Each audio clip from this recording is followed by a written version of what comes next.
Yo, what's up guys, this is day 2 of my slaying week and today we went to Muspahs. It's been a while since I've actually been to Muspahs, so I thought it was just going to be a good idea that I camp there for a little while. And I must have just forgotten how easy they were because I just sat in the middle and just waited for them to come to me. They're always going to be aggressive if you don't have the Shard of Zaros or the Shard of Mar on. Actually, I'm not really sure if the Shard of Mar makes them non-aggressive, I haven't actually tried it out, but the Shard of Zaros definitely does. So as long as you're not wearing that, you can just sit there in the middle like I said, and you won't have to worry about clicking them, you can just focus on using your abilities and looting. This is the gear and inventory I used. As you can see, for the gear I used full Virtus. This seemed to work pretty well. I mean, I was soul splitting all my health back just fine. Never really came close to dying at all because they drop shocks as well, so if I ever went low I could just eat one of those shocks. I did try out Tectonic Armor for like an hour just to see if it made any difference over the Virtus. It didn't really make much of a difference from what I can see. I mean, I only got like 10 more kills an hour, so I just went back to the Virtus because obviously Tectonic Armor here is pretty overkill. Now, I was using some magic notepaper, and that's because they dropped some rune items and some dragon items, and I didn't end up picking up the Muspah spines, because honestly, they're just not worth picking up. I think you only profit like 1k every Muspah pouch that you make, and by the end of it, I had like 280 Elder Charms, so I would have only been able to make 280k off of that. So yeah, really not worth it, because number 1, I would have had to use a Pack-Yak scroll as well to bank them,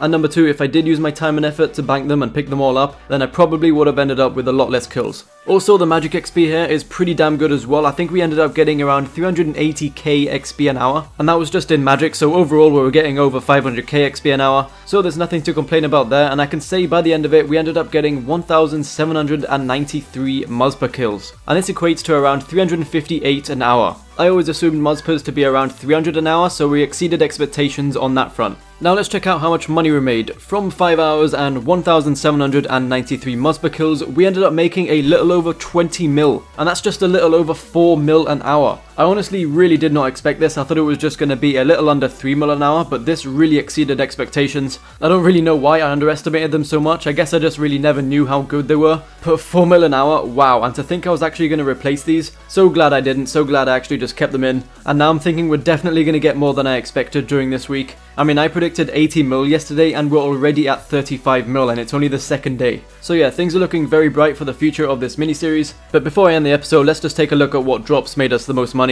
As you can see, at number 1 we have the rune plate legs, and that was 127 of them, and that made us 4.6 mil. Also on other rune items were the rune Fulhelms, and we got 132 of them, which made us 2.5 mil. As for the dragon items, the only item that made us a good amount of money were the dragon maces. We ended up getting 76 of those, that made us 2 mil. We got 3.1 mil in coins, which I didn't actually know Muspahs dropped a lot of coins, but I'm definitely glad I did end up picking them up because they all added up eventually. And also something I was quite surprised at, they drop a lot of blood and death runes as well. We ended up getting 4.8k blood runes, which made us 2.7 mil, and 4.6k death runes, which made us 700k. And with that being said, I did not know death runes were that low. I didn't know they were like 168 each. I thought they were hovering around 300-ish. But wow, when the hell did they drop so low? I guess it must have just been a while since I price checked death runes. But anyway, yeah, that's it. That's the end of this episode. It went a lot better than I expected. And also thank you for all your input for those that commented yesterday. I've more or less solidified the list of monsters that I'm going to be doing this week, thanks to you guys. And yeah, it should be a really good week of money making. So thank you guys for watching, and I shall see you tomorrow. Peace.